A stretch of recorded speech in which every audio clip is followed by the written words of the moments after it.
I'm not sure that I can pinpoint the exact academic reference to it, but it's been attributed to Hippocrates, this statement: no brain injury is too severe to despair of, nor too trivial to ignore. That statement, no brain injury is too severe or too trivial, is the context of what I would call the miracles and the tragedies. The miracles in the severe cases and the tragedies in the mild. In the emergency room at the hospital, you have two very wide spectrums of brain injury. You have the coma cases, representing perhaps 50,000 comas a year in the United States. In contrast, there's probably 500,000 to 1 million concussions a year in the United States. The comas, of course, get all the medical interventions. They get the helicopter rides. They get the immediate CT scans. They get all of the medical personnel running around like you'd see on a television show. In contrast, the concussion case may not even have anyone in the emergency room even figure out that there was a concussion, because you don't get to the emergency room for 30 minutes, an hour, hour and a half, until after you've actually had the accident. So by the time you get to the emergency room, the only symptom may be a neck injury or a neck pain or a headache, often nausea, which is more significant than it is often attributed to be, because it's often a sign of some type of vestibular problem going on or a significant concussion. So what you have is this very severe injury versus the one that may be so non-severe that it doesn't even get noticed. So you know, seemingly fully functioning person, completely unable to function, completely comatose.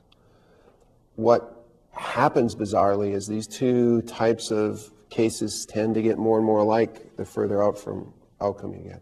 Of course, there are a significant number of people who have a coma who die. But those who wake up from a coma, very often, 6 months or a year, seem to have a complete miracle. Everybody who sat in the waiting room and held the hand has prayed to God that this person wakes up.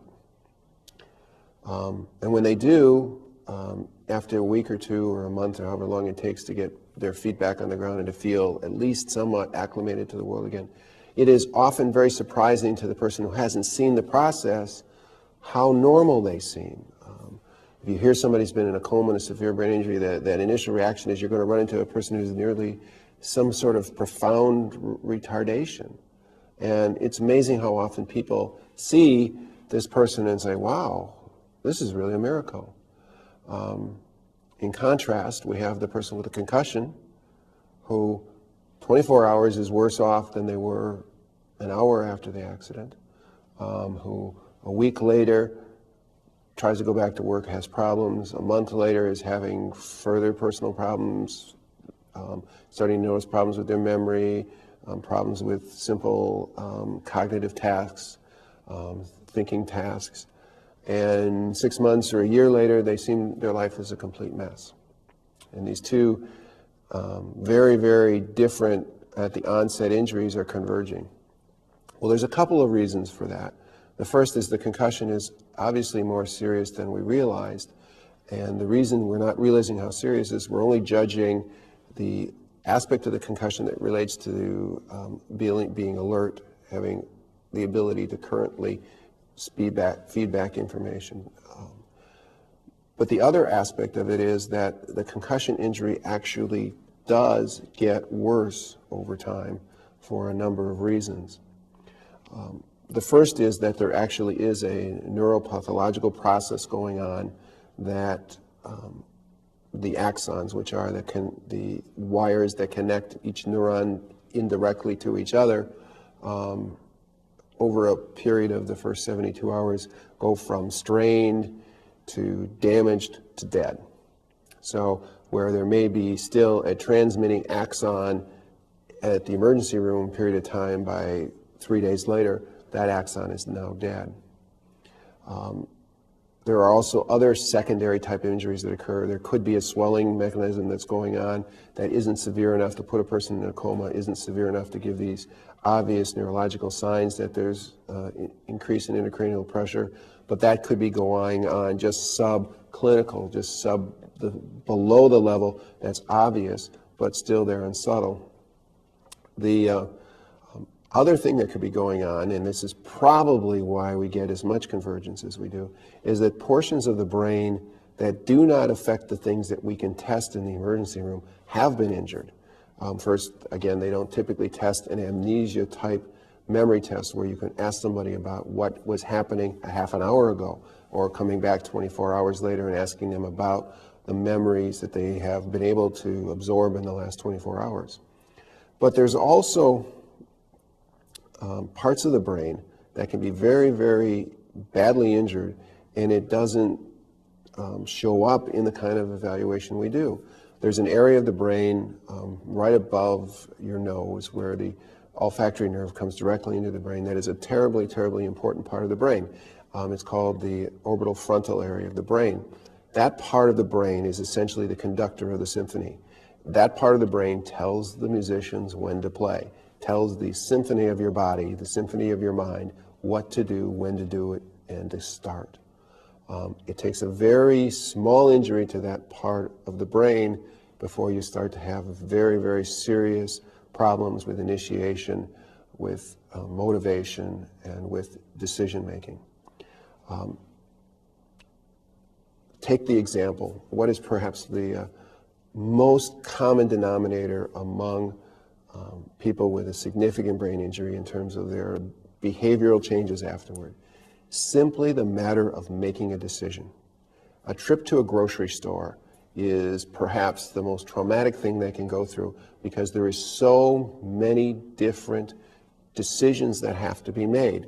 One of the stories that's often told at brain injury seminars is the person who goes to the grocery store and can't decide what cereal to buy, so buys them all, or sees something that's on sale and buys 500 packages of something that they would only need 5 in a year.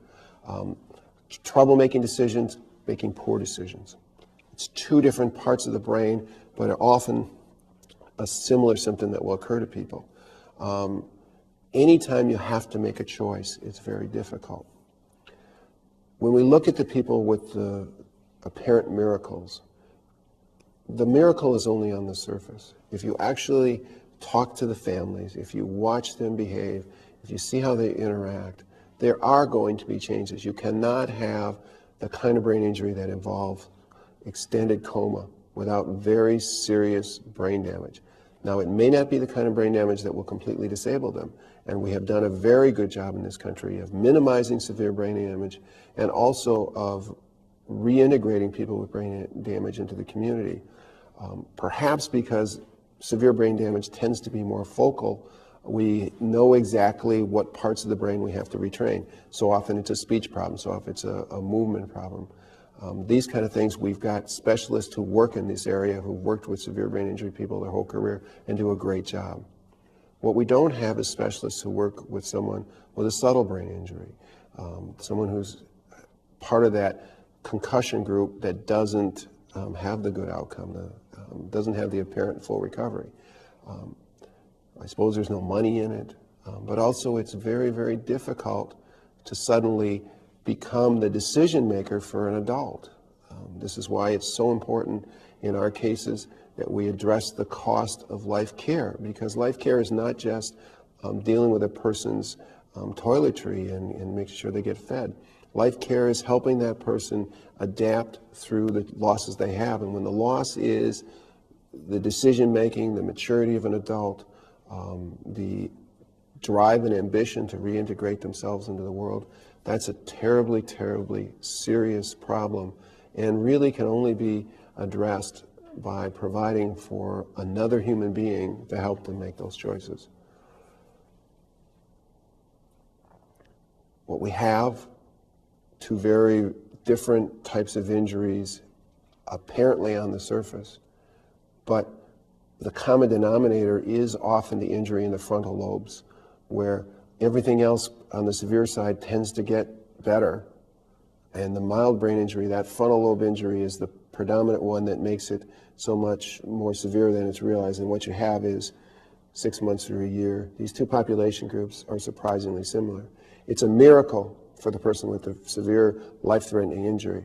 it's a real tragedy for the person who no one thought was severely enough hurt to even provide any interventions or warnings at the time of the injury.